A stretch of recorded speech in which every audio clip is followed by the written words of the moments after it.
All right, now to give us more perspective in terms of what, of course, is happening at this moment in West Asia, we're being joined by Mr. Giorgio Cafiro, who's the CEO of the Gulf State Analytics. He's joining us live on this broadcast.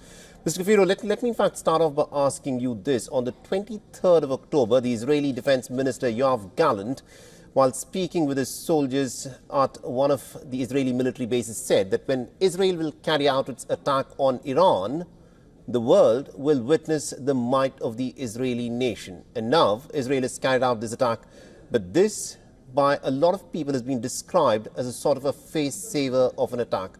What is your assessment of the Israeli attack on Iran? Yeah, thank you. Really good to be on your program today. Well, it's obvious that in response to the double wave ballistic missile attack that Iran carried out against Israel at the start of this month, the Israelis obviously felt that they had no choice but to respond. But to your point, there's no denying that this was quite a limited and cautious response, hitting military bases in Iran while not hitting any of the oil or nuclear facilities. Of course, we don't know if there are going to be follow-up Israeli strikes. We don't know if Iran is going to retaliate. But I think there's good reason to think that the Iranian government will continue putting energy into efforts to send out a message that this was a very insignificant attack. Their message is that, well, they're going to basically be mocking this attack for being so insignificant. And if that's the case, I think it's possible that we won't see much escalation. But the overall trajectory, I think, remains one of escalation. And there's no denying that Israel could hit back again and do much, much more damage. But again, I think you bring up a very valid point that the attack that took place this morning was indeed very limited and probably much more about saving face. Right. But at the same time, I think it's possible that it did some damage to Iran's defense capabilities. So I think it could potentially be a bit more than symbolic, but not entirely sure.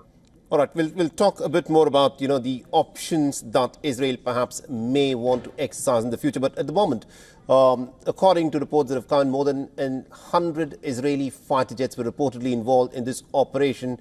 Now, there's a considerable amount of distance, 1,300 odd, 1,700 odd kilometers that separates Iran and Israel.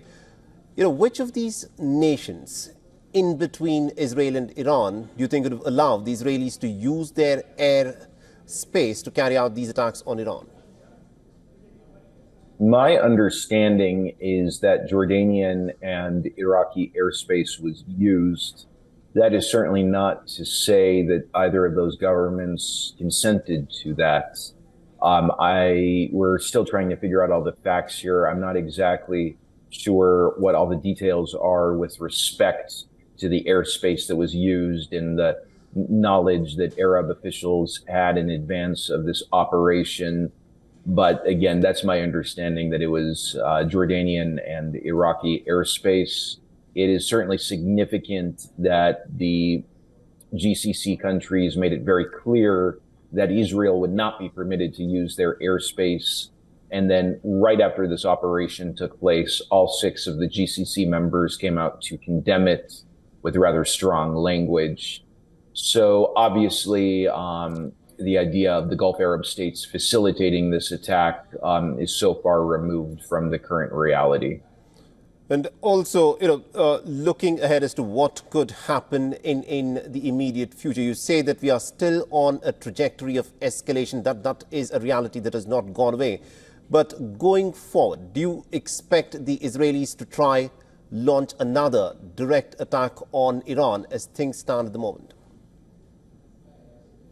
My fear is that in this new era defined by the quote unquote new rules of engagement, direct attacks between Iran and Israel risk becoming normalized, sort of a fact of life in the Middle East.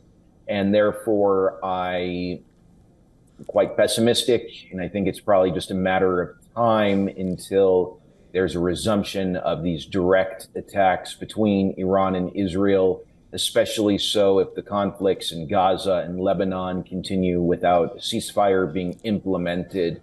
I think probably for now, there's a good chance that this latest round has come to an end and there won't be further escalation in the immediate term.